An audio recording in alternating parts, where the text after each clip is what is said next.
Hi అండి. అందరికీ నమస్కారం. Welcome to my channel. ఈ వీడియోలో ఏపీ ప్రభుత్వ ఉద్యోగులకు మరియు పెన్షనర్లకు 12వ పీఆర్సీకి ముహూర్తం ఖరారు. చంద్రబాబు సంచలన నిర్ణయం అంటూ అప్డేట్ రావడం జరిగింది.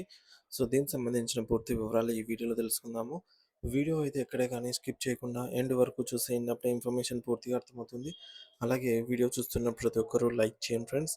ఈ వీడియోని తోటి ఉద్యోగ, పెన్షనర్ మిత్రులతో అయితే షేర్ చేయండి.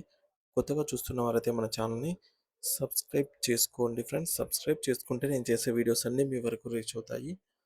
సో, ఇక విషయానికొచ్చినట్లయితే ఆంధ్రప్రదేశ్ రాష్ట్రంలో గత కొంతకాలంగా ప్రభుత్వ ఉద్యోగులు, ఉపాధ్యాయులు మరియు పెన్షనర్లు ఎదుర్కొంటున్న అనేక రకాల సమస్యలను పరిష్కరించే దిశగా ప్రభుత్వం చివరకు ఒక కీలకమైన అడుగు ముందుకేసింది.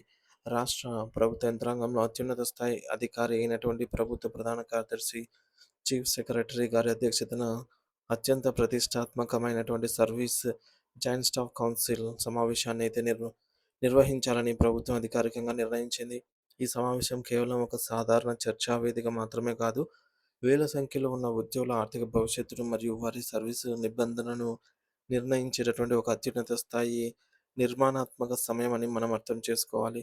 ప్రభుత్వానికి మరియు ఉద్యోగ సంఘాలకు మధ్య నెలకొన్న ప్రతిష్టంభనను తొలగించి ఒక సమస్య సయోధ్యను కుదుర్చడానికి ఈ యొక్క సమావేశం ఒక వారధిలా పనిచేయనుంది. ఈ ఉన్నత స్థాయి సమావేశంలో రాష్ట్ర వ్యాప్తంగా గుర్తింపు పొందిన అన్ని కీలక ఉద్యోగ సంఘాల ప్రతినిధులు, ఉపాధ్యాయ సంఘాల నాయకులు, రెవెన్యూ సర్వీసెస్ ప్రతినిధులు మరియు విశ్రాంత ఉద్యోగుల పెన్షనర్ సంఘాల నేతలు నేరుగా పాల్గొని తమ గోడును వెళ్ళబోసుకొనున్నారు.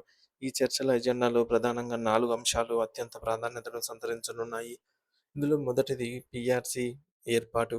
ధరల పెరుగుదలకు అనుగుణంగా ఉద్యోగులకు వేతన సవరణ జరగాల్సి ఉంది. కాబట్టి కొత్త కమిషన్ ఎప్పుడు నియమిస్తారు దానిపై మరియు దాని కాల పరిమితి ఎంత అనే దానిపైన స్పష్టత అయితే రానుంది. రెండవది మధ్యంతర భృతి ప్రకటన. పీఆర్సీ నివేదిక రావటానికి సమయం పడుతుంది కాబట్టి ఆలోపు ఉద్యోగులకు తక్షణ ఆర్థిక ఊరటనిచ్చేలాగా ప్రాథమిక వేతనంలో కొంత శాతాన్ని ఐఆర్ రూపంలో పెంచాలి అని సంఘాలు గట్టిగా డిమాండ్ చేస్తున్నాయి. మూడోది ముఖ్యమైన అంశం పెండింగ్‌లో ఉన్నటువంటి భారీ ఆర్థిక బకాయిల చెల్లింపు.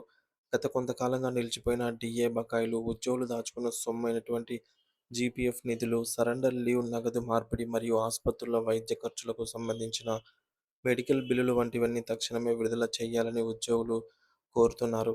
నాలుగోది ఉద్యోగుల సర్వీస్ విషయాలు మరియు ప్రభుత్వం రూపొందించిన వివిధ నివేదికలపై లోతైన చర్చలు జరగనున్నాయి. ఈ యొక్క సమావేశం ద్వారా ఉద్యోగుల ఖాతాల్లోకి రావాల్సినటువంటి సుమారు వేల కోట్ల రూపాయల బకాయిలపై ఒక స్పష్టమైన కాలక్రమ పట్టిక, టైమ్ షెడ్యూల్ వస్తుందని అందరూ ఆశిస్తూ ఉన్నారు. అయితే ఈ సమావేశంలో నేరుగా సంఘాల జాబితా కూడా చాలా సుదీర్ఘంగా మరియు సమగ్రంగా ఉంది. రాష్ట్రంలోనే అతిపెద్ద సంఘమైనటువంటి ఏపీ ఎన్‌జీఓ అసోసియేషన్ నుండి మొదలుకొని ఉపాధ్యాయుల గొంతుకగా ఉన్నటువంటి ఎస్‌టీయు, పీఆర్‌టీయూ ఏపీ, యూటీఎఫ్ మరియు ఏపీటీఎఫ్ వంటి ప్రధాన సంఘాలన్నీ తమ వాదనను వినిపించనున్నాయి.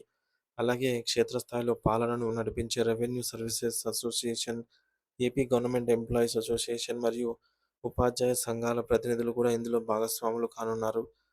కార్యాలయాల్లో కీలక పాత్ర పోషించే వాహన చోదకులు, డ్రైవర్స్ అసోసియేషన్, అత్యంత కష్టపడి పనిచేసే క్లాస్ 4 ఉద్యోగుల సంఘం, కోఆపరేటివ్ సర్వీస్ అసోసియేషన్ ప్రతినిధులు కూడా ఈ చర్చల్లో పాల్గొనడం గమనార్హం.